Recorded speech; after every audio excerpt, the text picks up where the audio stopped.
ಒಂದು ಮನೆ ಅಂದಮೇಲೆ ಮನೆ ಯಜಮಾನ ಮನೆಗೆ ಎಷ್ಟು ಮುಖ್ಯನೋ ಮನೆಯ ಯಜಮಾನಿ ಕೂಡ ಆ ಮನೆಗೆ ಅಷ್ಟೇ ಮುಖ್ಯ. ಗಂಡ, ಅತ್ತೆ, ಮಾವ, ತನ್ನ ಮಕ್ಕಳು, ತನ್ನ ಸಂಸಾರ ಅಂತ ಬೆಳಿಗ್ಗೆ ಎದ್ದಾಗಿನಿಂದ ಹಿಡಿದು ರಾತ್ರಿ ಮಲಗೋ ತನಕ ತನ್ನ ಕುಟುಂಬದ ರಕ್ಷಣೆಗೆ ಸುಖ ಜೀವನಕ್ಕೆ ಕಷ್ಟಪಡ್ತಾಳೆ. ಅಂತಹ ಮನೆ ಮಹಾಲಕ್ಷ್ಮಿ ಅಥವಾ ಮನೆಯ ಯಜಮಾನಿ ಈ ಚಿಕ್ಕ ಚಿಕ್ಕ ನಿಯಮಗಳನ್ನು ರಾತ್ರಿ ಮಲಗುವ ಮುನ್ನ ಪಾಲಿಸಿದರೆ ಅಖಂಡ ಲಕ್ಷ್ಮೀ ಕೃಪೆ ಉಂಟಾಗಿ ಮನೆಯಲ್ಲಿ ದುಡಿಯುವಂತಹ ಕೈಗಳಿಗೆ ಅದೃಷ್ಟ ಒಲಿದು ಬರುತ್ತದೆ. ಮನೆಯ ಯಜಮಾನಿ ಮೂಲಕ ಇಡೀ ಕುಟುಂಬಕ್ಕೆ ಐಶ್ವರ್ಯ ಪ್ರಾಪ್ತಿಯಾಗಲು ಏನು ಮಾಡಬೇಕು ಅಂತ ಇವತ್ತಿನ ಈ ವಿಡಿಯೋದಲ್ಲಿ ತಿಳಿಸಿಕೊಡ್ತೀವಿ. ಅದಕ್ಕೂ ಮೊದಲು ಈ ವಿಡಿಯೋಗೆ ಒಂದು ಲೈಕ್ ಅನ್ನ ಕೊಡಿ. ಸ್ತ್ರೀಯರು ರಾತ್ರಿ ಮಲಗುವ ಮುನ್ನ ಮನೆಯ ಪ್ರತಿ ಕೋಣೆಯಲ್ಲೂ ಕರ್ಪೂರವನ್ನ ಹಚ್ಚಿ ಅದರ ಹೊಗೆಯನ್ನು ಎಲ್ಲ ಕಡೆ ತೋರಿಸಬೇಕು. ಮಲಗುವ ಕೋಣೆಯನ್ನ ಕೂಡ ಸೇರಿಸಿ ಧೂಪದ ಹಾಗೆ ಕರ್ಪೂರದ ಹೊಗೆಯನ್ನ ಎಲ್ಲ ಮೂಲೆ ಮೂಲೆಗೂ ತೋರಿಸಿ ನಿದ್ರೆ ಮಾಡುವುದರಿಂದ ಲಕ್ಷ್ಮಿಯ ಅನುಗ್ರಹ ಪ್ರಾಪ್ತಿಯಾಗುತ್ತದೆ. ಕರ್ಪೂರ ಎಂದರೆ ನವಗ್ರಹಗಳಲ್ಲಿ ಶುಕ್ರನಿಗೆ ಸಂಬಂಧಿಸಿದ್ದು. ಇದು ಮನೆಯಲ್ಲಿ ಶುಕ್ರ ಬಲವನ್ನು ಹೆಚ್ಚಿಸಿ ಲಕ್ಷ್ಮೀ ಕೃಪೆ ಜೊತೆಗೆ ಪಾಸಿಟಿವ್ ಶಕ್ತಿಯನ್ನು ಹೆಚ್ಚು ಮಾಡುತ್ತದೆ. ಇದರಿಂದ ಗಂಡ ಹೆಂಡತಿ ಕಲಹ ಕಡಿಮೆಯಾಗುತ್ತದೆ. ಮನೆಯಲ್ಲಿ ಗಂಡ ಹೆಂಡತಿ ಜಗಳ ಇಲ್ಲವೆಂದರೆ ಅಥವಾ ಕಡಿಮೆ ಇದ್ದರೆ ಮೊದಲು ನೆಮ್ಮದಿ ಸಿಗುವುದು ಮನೆಯ ಯಜಮಾನನಿಗೆ. ಮನೆಯ ಯಜಮಾನ ಏನ್ ಮಾಡ್ತಾನೆ, ಹೊರಗಡೆ ದುಡಿಯೋಕೆ ಹೋಗ್ತಾನೆ. ಆತ ನೆಮ್ಮದಿಯಿಂದ ನಿದ್ರಿಸಿ ಬೆಳಿಗ್ಗೆ ಕೆಲಸಕ್ಕೆ ಹೋಗಿ ಗೊಂದಲ ಇಲ್ಲದೆ ಕಿರಿಕಿರಿ ಇಲ್ಲದೆ ಕೆಲಸವನ್ನು ಮುಗಿಸಿ ಹಣ ಸಂಪಾದನೆ ಮಾಡಿ ಮನೆಗೆ ಬಂದರೆ ಮನೆಯ ಏಳಿಗೆ ಖಚಿತವಾಗಿ ಆಗುತ್ತದೆ. ಇನ್ನು ಎರಡನೆಯದಾಗಿ ಮನೆಯಲ್ಲಿ ಸ್ತ್ರೀಯರು ಮಲಗುವ ಮುನ್ನ ಕನಿಷ್ಠ 2 ಲವಂಗವನ್ನು ಸುಟ್ಟು ಮಲಗಿದರೆ ಲವಂಗ ಸುಟ್ಟ ಹೊಗೆಯಿಂದ ಕೂಡ ಮನೆಯಲ್ಲಿರುವ ಎಲ್ಲ ನಕಾರಾತ್ಮಕ ಶಕ್ತಿಗಳು ತೊಲಗಿ ಸಕಾರಾತ್ಮಕ ಚಿಂತನೆಗಳು ವೃದ್ಧಿಸುತ್ತದೆ. ಮನೆಯವರ ಆರೋಗ್ಯ, ಹಣಕಾಸು ಕೂಡ ಇದರಿಂದ ವೃದ್ಧಿಯಾಗ್ತಾ ಹೋಗುತ್ತೆ. ಇನ್ನು ಮೂರನೆಯದಾಗಿ ಸ್ತ್ರೀಯರು ಮಲಗುವ ಮುನ್ನ ಹಣೆಗೆ ಕುಂಕುಮದ ಬೊಟ್ಟನ್ನು ಇಟ್ಟು ನಿದ್ರಿಸಬೇಕು. ಇದರಿಂದ ಲಕ್ಷ್ಮೀ ದೇವಿಯ ಅನುಗ್ರಹ ಪ್ರಾಪ್ತಿಯಾಗುತ್ತದೆ. ನಾಲ್ಕನೆಯದಾಗಿ ಉತ್ತರ ದಿಕ್ಕೆಂದರೆ ಅದು ಸಾಕ್ಷಾತ್ ಕುಬೇರ ದೇವನ ದಿಕ್ಕು. ಆದ್ದರಿಂದ ವಿಶೇಷ ಧನಲಾಭಕ್ಕಾಗಿ ಕುಬೇರನ ಅನುಗ್ರಹ ಸದಾ ನಿಮ್ಮ ಜೊತೆಗೆ ಇರಲು, ಹಣವು ಪ್ರವಾಹದಂತೆ ಮನೆಗೆ ಹರಿದು ಬರಲು ರಾತ್ರಿ ಮಲಗುವ ಮುನ್ನ ಮನೆಯಲ್ಲಿ ಉತ್ತರ ದಿಕ್ಕಿಗೆ ಸ್ವಲ್ಪ ನೀರನ್ನು ನಿಮ್ಮ ಕೈನಿಂದ ಪ್ರೋಕ್ಷಣೆ ಮಾಡಿ ನಂತರ ನಿದ್ರೆಯನ್ನ ಮಾಡಿ.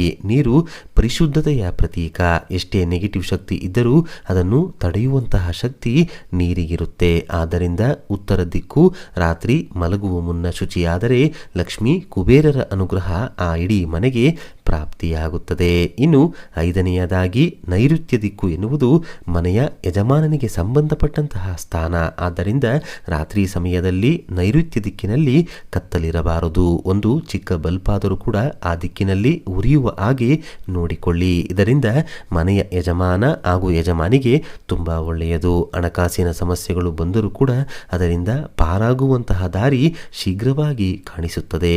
ಇನ್ನು ಆರನೆಯದಾಗಿ ಪ್ರತಿ ಶುಕ್ರವಾರ ಮನೆಯ ಮುಂದೆ ಒಂದು ಚಿಕ್ಕ ರಂಗೋಲಿ ಆದರೂ ಸರಿ ಅಷ್ಟದಳ ಪದ್ಮದ ರಂಗೋಲಿಯನ್ನು ಬರೆದು ಮಲಗಬೇಕು. ಇದರಿಂದ ಲಕ್ಷ್ಮೀ ಕೃಪೆ ವಿಶೇಷವಾಗಿ ಪ್ರಾಪ್ತಿಯಾಗುತ್ತದೆ.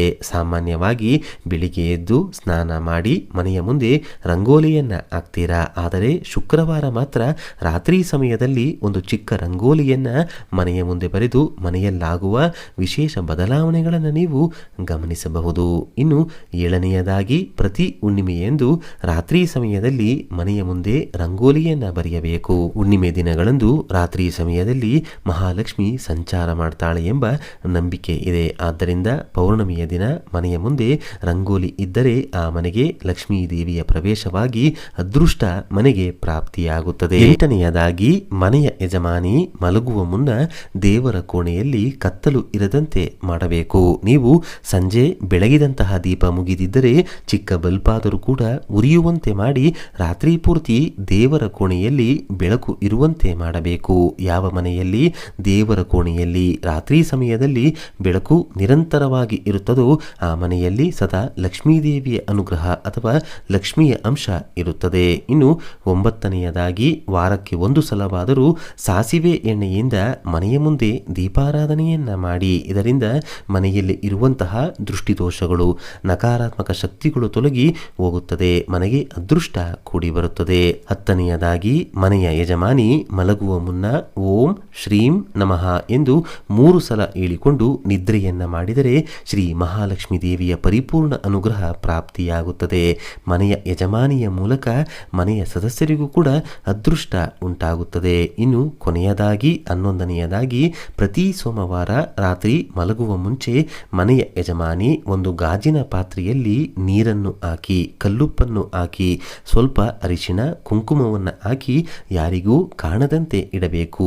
3 ದಿನ ಕಳೆದ ನಂತರ ಆ ನೀರನ್ನು ಯಾರು ಓಡಾಡದೆ ಇರುವಂತಹ ಜಾಗದಲ್ಲಿ ಚೆಲ್ಲಿ ಬರಬೇಕು. ಇದರಿಂದ ಮನೆಗೆ ಧನಾಗಮನ ನಿರಂತರವಾಗಿ ಆಗುತ್ತದೆ. ಮನೆಯಲ್ಲಿನ ನೆಗೆಟಿವ್ ಶಕ್ತಿಗಳು ದೂರವಾಗುತ್ತದೆ. ಮನೆಯ ಯಜಮಾನಿ ಈ ನಿಯಮಗಳನ್ನು ರಾತ್ರಿ ಸಮಯದಲ್ಲಿ ಪಾಲಿಸುವುದರಿಂದ ಮನೆಗೆ ಸ್ಥಿರಲಕ್ಷ್ಮಿ ಅನುಗ್ರಹ, ಅಷ್ಟಲಕ್ಷ್ಮಿಯರ ಅನುಗ್ರಹ ಪ್ರಾಪ್ತಿಯಾಗುತ್ತದೆ. ಈ ಮಾಹಿತಿ ನಿಮಗೆ ಇಷ್ಟವಾದರೆ ಜೈ ಮಹಾಲಕ್ಷ್ಮಿ ಅಂತ ಬರೆದು ಈ ವಿಡಿಯೋನ ಪ್ರತಿಯೊಬ್ಬರಿಗೂ ಕೂಡ ಶೇರ್ ಮಾಡಿ. ಮುಂದಿನ ಬಾರಿ ಮತ್ತೊಂದು ವಿಶೇಷ ದೈವ ಮಾಹಿತಿಯೊಂದಿಗೆ ನಮ್ಮ ದೇಗುಲ ದರ್ಶನ ಕರ್ನಾಟಕ ಚಾನಲ್ ಮೂಲಕ ಭೇಟಿಯಾಗೋಣ. ಧನ್ಯವಾದ ಸ್ನೇಹಿತರೆ.